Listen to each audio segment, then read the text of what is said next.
Rolling. Assalamu alaikum and a very warm welcome to our show of the Side Talks regarding the WIEF and SEACO Roundtable that we are hosting in Dhaka, Bangladesh. My name is Ashfaq Zaman. This show is facilitated by LEAD in support of CNI. Today we have a phenomenal guest. We have with us Ambassador Dato Jaafar, Shaari, who is also the Secretary General of the Developing Aid, or in short form as we know, D8 Organization for Economic Cooperation. Dato, a very warm welcome and a special thanks to you for making the time for this small talk show that we will be hosting today. Thank you very much, Mr. Asfa. Thank you. So Dato, the first question that I had, and I'm very curious to know, that what are the current objectives of D8 and the current functionalities of D8? Thank you. Well, when we established this organization 22 years ago, on 15 June 1997, and the leaders set only two objectives. One is just to look for a way how we can improve our economy in the context of having a better economic growth. And second, just to see how we can uplift the standard of living of our citizens of all 8 member countries. And of course, we established a special mechanism through as an intergovernmental organization where we work closely with Foreign Ministry and also the summit level, where the leaders normally decide on the way forward every 2 years when they change chairmanship from one to another. So at this point of the time, the chairmanship holds in which country, if I may ask? Or is now it's in the hand of Turkey, because it will hand it over to Bangladesh, and we are looking forward to that, inshallah. Oh, that is great news for our country. From what I know, that the D8 summit will be actually scheduled to be held in Bangladesh next year. Yes, and yes. Yes, and one of the reasons that I'm here actually, while attending this WIEF and SEACO, is for me to meet with the Foreign Ministry, and I'm hoping that I'll be able also to have an audience with the Honorable Prime Minister, so that we can, determine the date next year for a summit to be held here in Dhaka, inshallah. That's wonderful for us to know as well, because we are seeing that in the recent years, a lot of important forums and corporations are showing interest to do their summits and to hold their regional talks in Bangladesh, and we thank the D8 Secretariat as Yes. well to give this into consideration of taking Bangladesh as a potential venue. Yes. Dato, the second thing I'm very curious to know is what are the future plans of D8? You mentioned about some of the current existing corporations, but how are you thinking the D8 role will be in the coming years? Oh.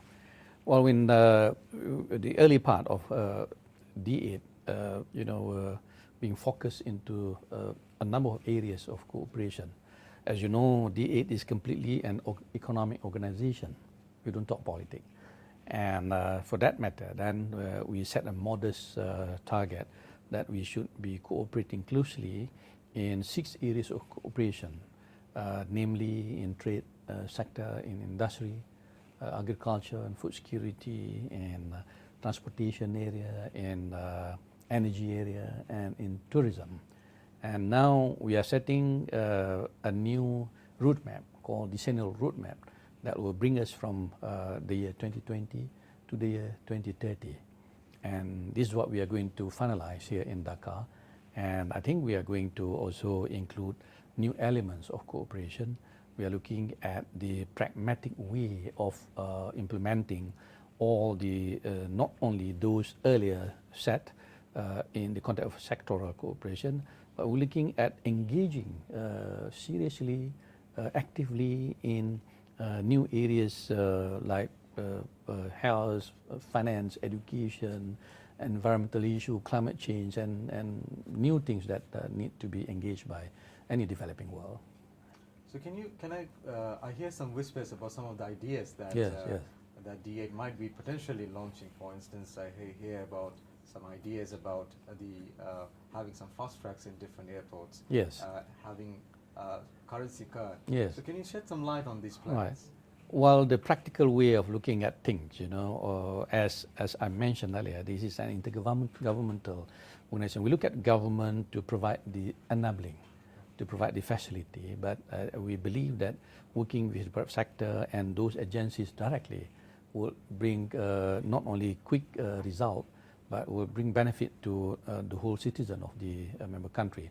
So we initiated a few projects working closely with those agencies as well as private sector. And you mentioned about the P card, and this P card actually came about because of the desire by our leaders, in particular the chairman now, President of Turkey, who said the time has come for us to start working to create, a facility where we can do trade using our local currencies. So this private sector company, fintech company, came to us and said, I think we can do it. And so they are working now to introduce a special called D8 payment card. So a switching system will be built for us to use local currency. And some other application will be also, built to create a kind of a special card to be used by the citizen for business transaction. Not only for that, but I think to be used as an identity card for the citizen of the D8. So, and we are working with an operator that operate something like MasterCard and Visa. So it's almost like the same effect, but uniquely because it's going to be using local currencies and some other application that we are planning to do, and hopefully this can be launched here in Dhaka next year. So it has both the transactional element, value element, as well as the identity value element as well, that indeed, you are a citizen of the D8 countries. Indeed. And I think that goes very well with the topic of our roundtable that we are hosting this time. It's about transforming economies. Yes. And I think if we can, with the context of only Bangladesh in our mind, that we have so many of migrant workers who needs to remit their funds back home. If you can have something like that would be phenomenal. In fact, that is one of the platform to be developed. Since, as you said, that there are millions of our migrant workers everywhere, and there must be a platform for them not to be exploited, for them to be able to send their money easily without any problem or, as I say, any exploitation. So, and they can use local currency at the same rate. For example, someone from working in Malaysia can send it back to Dhaka, where his family can receive it from the bank at the same rate in Dhaka. And because the beauty of it is its local currency. It is. That's the reason they're not going to lose out on the translation. Yes. Dato, another question to you is regarding our WIEF-SEACO as well. So we were actually thinking that WIEF-SEACO is a regional cooperation with South and Southeast Asia. And then we have the D8, and there's a lot of overlapping countries. Yes. And both the cooperations actually focus on Muslim countries who are OIC members as well. Yes. So going forward, how do you think that these two platforms can create synergies and come about to make great projects and help out one another? Sure.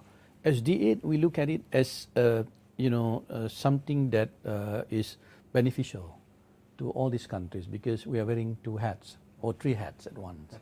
And collaborating in the context of sharing experience in particular, and then we can develop partnership in certain sectoral cooperation, for example, because in that context you have 3 D8 member states in this, and you have 4 ASEAN members here, besides Maldives, of course, but these 4 countries in ASEAN are working together not only in the D8 context, ASEAN platform, and now you have another platform. And I think the experience from each regional organization, because we don't claim us as a regional organization, we claim that we are inter-regional cooperation, can benefit a lot. Again, not only in the context of looking at the strength of every member state, and we can tap on this strength and develop it for together in the context of regional cooperation. I think that's the way I look at it. So we are ready as D8 to support WIEF-SEACO, as a sister organization. I'm sure we have a lot to learn from one another, and I think we are a bit older than WIEF-SEACO, and we are ready to be a partner of WIEF-SEACO. That is very nice to know, Dato, and we wish and we pray that the vision and mission of D8 with the intellectual hands of yours really grows beyond expectation of all of ours. And thank you very much for the time today. Thank you. And we hope to see you next year hosting the D8 summit. Thank you. Inshallah. Inshallah. Thank you. Thank you very much. Yes. Dato, you want to add any special message that we can edit and No. I think enough. I think I've said enough. Thank you. Yes. Thank you very much. Thank you. I hope it's okay. It's fine. Fine? It's All all right. in one take.